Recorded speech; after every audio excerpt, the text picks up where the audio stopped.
La paix du Christ, je suis Père Dreyfus, bienvenue sur la chaîne Ta Parole et la lumière de mes pas. Ce dimanche, l'Église célèbre le cinquième dimanche de Pâques B. Les textes qui nous sont proposés pour notre méditation sont les suivants. La première lecture est tirée du livre des Actes des Apôtres au chapitre 9, les versets 26 jusqu'au verset 31. La deuxième lecture est tirée de la première lettre de Saint Jean au chapitre 3, le verset 18 jusqu'au verset 24. L'évangile est tiré de Saint Jean au chapitre 15, le verset 1 jusqu'au verset 8. Comme annoncé, nous célébrons le cinquième dimanche de Pâques B. L'Église continue de nous alimenter à travers la parole de Dieu. Dans la première lecture, Saint Paul, après avoir fait l'expérience de la rencontre de Christ sur le chemin de Damas, se met à sa suite. Accueilli difficilement dans le groupe des disciples à cause de son passé peu élogieux envers les chrétiens, il va aussitôt s'engager avec l'aide de Barnabé à annoncer avec zèle et détermination la bonne nouvelle du salut aux hommes. Ayant fait l'expérience de la miséricorde de Dieu qui est prêt à accueillir le pécheur, il va témoigner de Dieu qui aime tous les hommes sans aucune discrimination. Grâce à son témoignage et surtout grâce à l'action de l'Esprit Saint, la bonne nouvelle va être annoncée au monde païen. Comme chrétiens, notre vie à la suite du Christ est une vocation à l'annonce de la bonne nouvelle, malgré toutes les entraves et persécutions que nous pouvons rencontrer sur ce chemin. La difficulté de la communauté de Jérusalem à accueillir Paul nous interpelle sur les fermetures d'esprit et les préjugés qui caractérisent parfois la vie de nos communautés chrétiennes et qui empêchent d'accepter les défis de Dieu. Le rôle de Barnabas dans l'intégration de Paul est très significatif. Non seulement il croit en Paul, mais il fait aussi accepter le reste de la communauté chrétienne.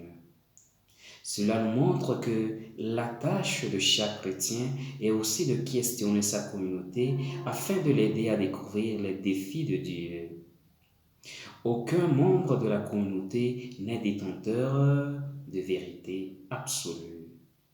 Tous les membres doivent se sentir responsables de la communauté pour donner un véritable témoignage de Jésus et de son projet de salut. Dans l'Évangile, Jésus se définit comme la vraie vigne et nous sommes ses sarments. Pour que nous puissions produire de fruits, il nous invite à nous attacher à lui. C'est l'occasion pour nous aujourd'hui de méditer et de faire le bilan de notre rapport avec Jésus. Il est nécessaire d'entretenir une relation régulière avec le Christ afin que notre foi et notre engagement ne s'éteignent pas comme un téléphone portable dont la batterie est déchargée. Je cite, celui qui demeure en moi et en qui je demeure, celui-là donne beaucoup de fruits. Fin de citation. La fécondité du disciple dépend de sa proximité avec le Christ. Si nous sommes unis au Christ comme les sarments à la vigne, nous recevons sa force et sa vie.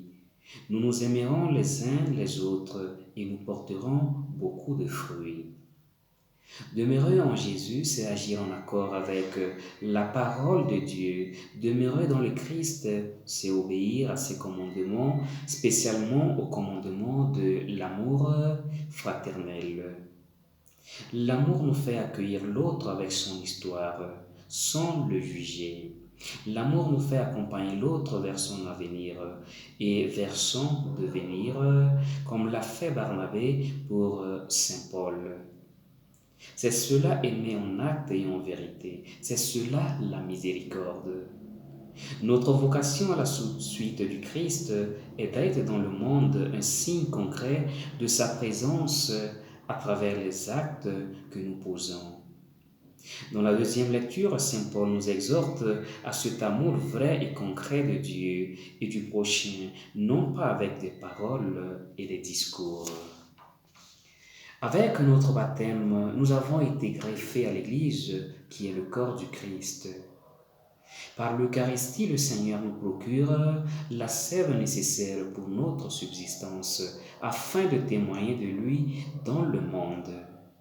La communauté chrétienne est le lieu privilégié de la rencontre avec le Christ, la vraie vigne dont nous sommes les sarments.